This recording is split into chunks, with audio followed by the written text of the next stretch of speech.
Príjemný dobrý večer. Ja sa chcem svojim hostiteľom poďakovať, že ma tu pozvali. Vilovi za podporu, ktorú mi teraz prejavil. Myslím, že my sa už stretávame viackrát, takže nebudeme sa vrácať niektorým otázkám, o ktorých som sa už vyjadril. Prečo kandidujem a tak ďalej. Myslím, že som jasne vyjadril, že som hrdý na to, že som Sečovčan. Som aj hrdý na to, že môžem kandidovať. Som hrdý na to, že mám tu ľudí, ktorí za mnou stoja a že ma chcú podporiť. V prvom rade však len chcem niektoré veci, ku ktorým budú určite smerovať vaše otázky a ktoré sú dosť nepríjemné v predvolebnej kampani a nepáčili by sa každému útoky na niekoho, ak niekto vám klada do úst to, čo ste nepovedali. Je to trošku iritujúce, nenevajte sa. Ja som to už raz povedal a zopakujem to. Myslím, že to už bude aj možno, keď nie posledný krát, tak predposledný krát, že ešte nikde nie som. Nič nerozdeľujem, nejaké fleky nerozdávam. Nikdy som ani nemyslel na privatizáciu, hlavne technických služieb.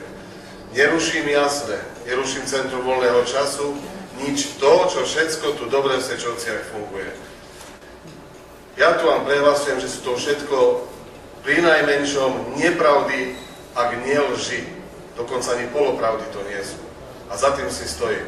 Takže bol by som preto veľmi rád, aby ste to tak vysvetľovali aj svojim susedom, aby ste to vnímali aj niektorí dobre pamätáte. O priemyselnom parku sme už rozprávali pred 4 rokmi.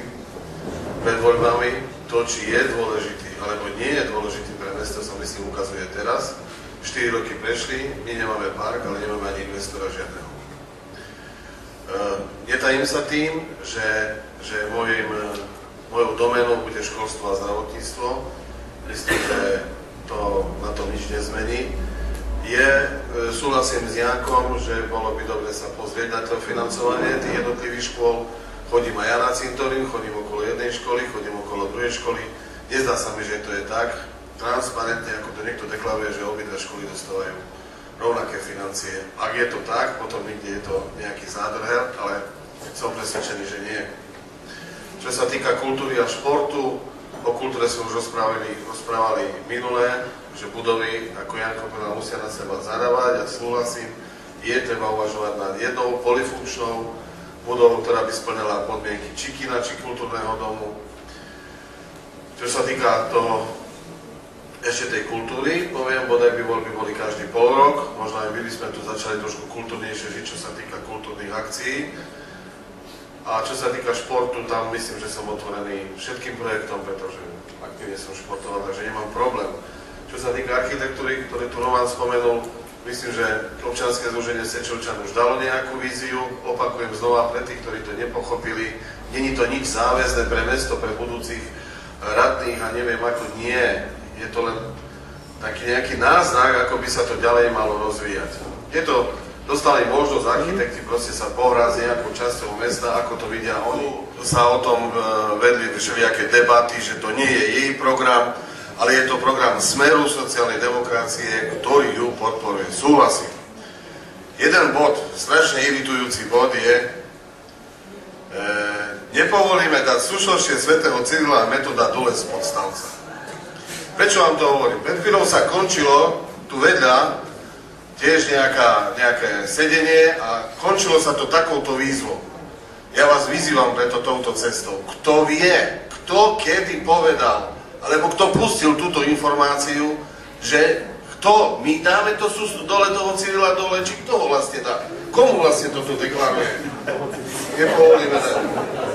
Tak čo, my sme už dočistali tento tu blázni, alebo čo ideme dať dole súslovšie, a neviem prečo ho máme dať dole. Mohli by ste ho vymeniť za Svetopluka. Máme zvyšného jedného aj s koňou. Máme Svetopluka. Ja by som preto radšej odporúčal pani primátorke, nech vysvetlí svojim voličom, prečo zaplatila za križovatku túto 2,8 milióna, ich vysvetlí a ukáže na videu, ako opravila cestu do Albinova, pretože dneska to znova, kde si napísala tu v tomto obzore, že vytĺky sme si poopravovali. Choďte sa pozrieť, ako sú opravené. Dúfam, že vidíte aj moje video, kde vám ukážem, ako je opravená cesta. Nech nám napríklad vysvetlí, prečo na Plechotickej aké je tam osvetlenie a prečo tam není žiadny chodník. A nie tu deklaruje, že nedovolí dať súsočne svätého Cyrila a Metoda dole. Ja to nechápem. Do budúcnosti, ak by boli tie hviezdy naklonené a vaše hlasy boli naše, ja by som si predstavoval, že takéto stretnutie by mohlo byť napríklad každý 4 rok. Nech sa tam hlas občana, nech povie každý face to face, áno, toto sa mi nepáči, toto, hej. Ja viem, že možno to je krátke obdobie, možno by to bolo vhodnejšie každého pol roka. A na záver už len jedna pozvánka, ja vás tiež srdečne pozývam, lebo stále tu len debatujeme, kultúry je málo, takže v nedeľu 21.